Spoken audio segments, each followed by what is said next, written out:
Video sebuah truk hendak melintas saat sekelompok orang tengah menonton Piala AFF 2020 Indonesia versus Thailand Leg 2 viral di media sosial.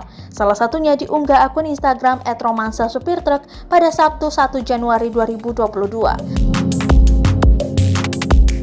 Sekelompok orang tengah asik menonton bola dengan menggunakan proyektor yang tertempel di tembok. Dari videonya, sepertinya lokasi kejadian berada di sebuah parkiran perkantoran, namun bisa juga tempat melintasnya kendaraan. Tiba-tiba, datang sebuah truk sambil menyalakan lampunya hendak melintas di saat pertandingan masih berlangsung dan tayang di proyektor. Meski demikian, sekelompok orang tersebut tetap mempersilahkan dan menunggu hingga truk itu lewat. Pertandingan akan dilanjutkan setelah pariwara berikut ini. Jangan kemana-mana pemirsa, tulis keterangan unggahan. Warganet pun merasa lucu atas kejadian itu.